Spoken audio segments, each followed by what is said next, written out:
In the heart of the Army aviation hangar, under the constant hum of engines, the Apache helicopters rested like steel predators. They were built for war, feared across battlefields. And one woman was about to remind everyone why. But she wasn't a pilot. She wasn't even on the mission roster. She was just the quiet mechanic. Or so they thought. Before we dive in, make sure you subscribe to Truth Untwists and tap the bell icon, because this is the untold story of how one forgotten combat legend stepped out of the shadows and back into the fight. Specialist Emily Carter knelt beside the M230 chain gun mounted beneath an Apache. Her tan coveralls were streaked with oil and carbon dust, her hands working with an almost surgical precision, dismantling, polishing, reassembling.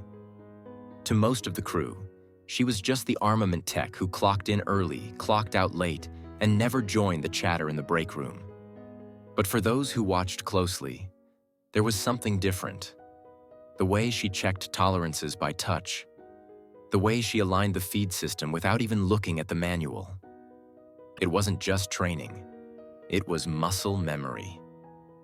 Across the hangar, Chief Warrant Officer Ryan Mallister, one of the base's most seasoned Apache pilots, stopped mid-stride. He stared at her hands and froze. "Where did you learn to do that?" he asked. Emily didn't look up. "Old habit," she replied. But Ryan's eyes had already found the faint scar along her wrist, the kind you only get fixing a weapons malfunction under combat fire. In a flash, he remembered a classified report from Kandahar 2017.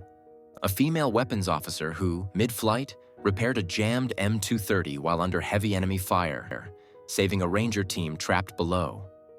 The name in the file had been redacted.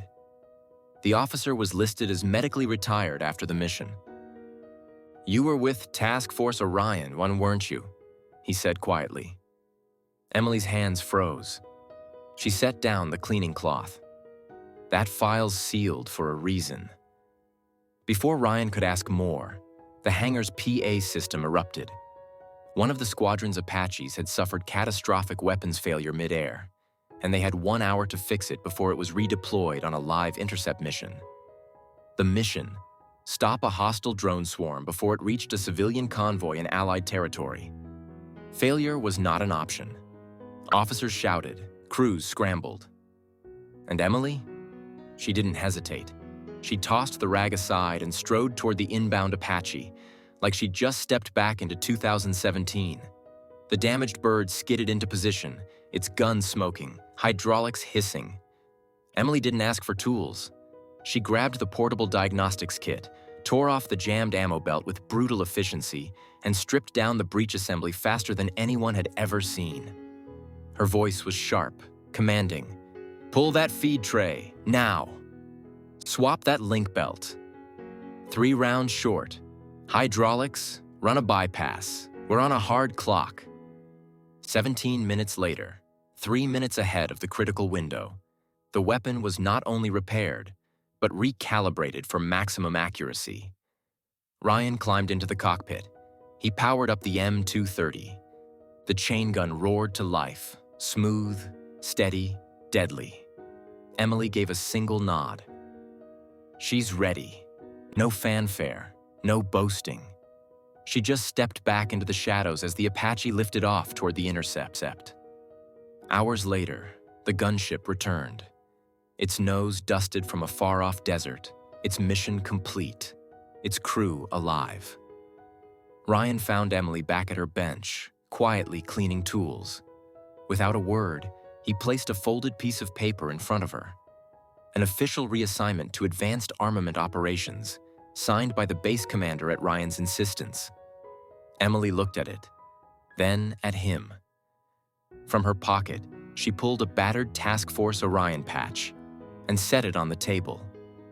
The message was clear. She wasn't just coming back to the job. She was coming back to the fight. From that day forward, every pilot who flew from that hangar knew the story of the woman who could coax life from a dead Apache gun.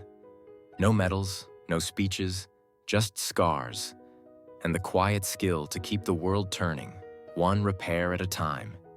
If this story surprised you, hit like, share it with someone who loves true untold military stories, and subscribe to Truth Untwists for more real events, hidden histories, and legends you've never heard before.